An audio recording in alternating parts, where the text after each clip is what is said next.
What if the one player blocking a Kevin Durant trade to Toronto isn't who you think? There's a shocking twist that has Phoenix desperate and Masai drawing a line in the sand.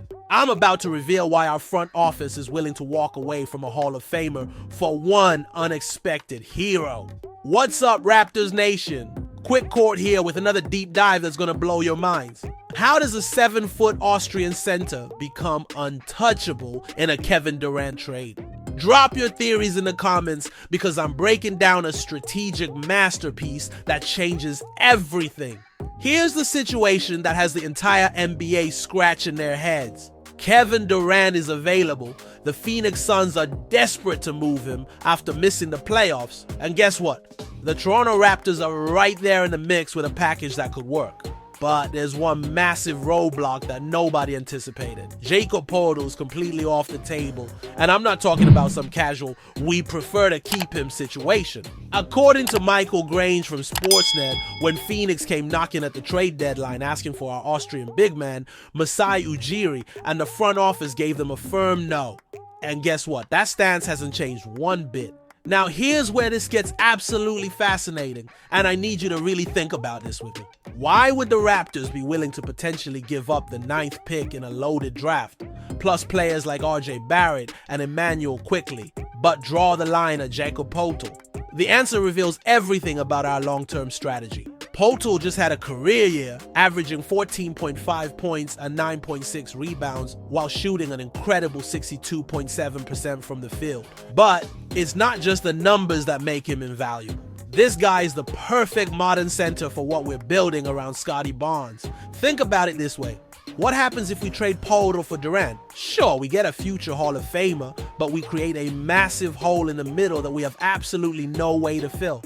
Durant is 36 years old and in a contract year. That's a huge risk for a team that's trying to build something sustainable. Are you starting to see the genius behind this decision? Because what the front office is really saying is that they value long-term stability over a potential short-term championship push with an aging superstar. Here's the part that Phoenix doesn't want to hear. The Suns need a center like Potal desperately.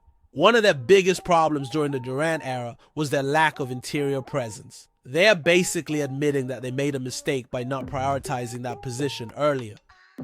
But here's where it gets even more interesting. The Raptors don't actually need Poeltl's salary to make a Durant trade work.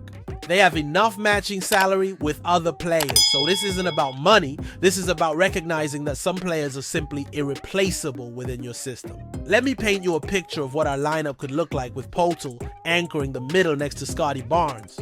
You've got elite defense, incredible passing from both positions, and a foundation that could compete for years to come. That's worth more than a 1 or 2 year window with Durant. What do you think about this strategy? Are we being too conservative, or is this the smart long-term play?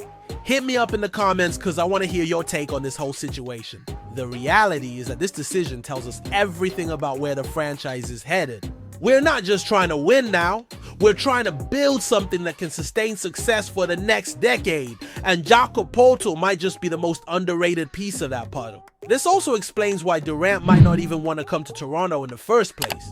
If you're 36 years old and chasing championships, do you really want to join a team that's prioritizing development over immediate success? The Raptors aren't even on his preferred destination list, which makes this whole situation even more complex. So what happens next? Well, the Suns are going to have to look elsewhere for their center upgrade, and the Raptors are going to continue building around their young core with Potal as a crucial veteran presence. This is exactly the kind of strategic thinking that makes Masai Ujiri one of the best executives in the game. Sometimes the best trades are the ones you don't make, and this might be one of those situations. What's your prediction for how this all plays out?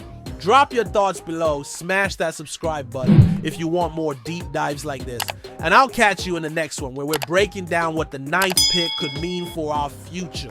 Until then, we the North, baby!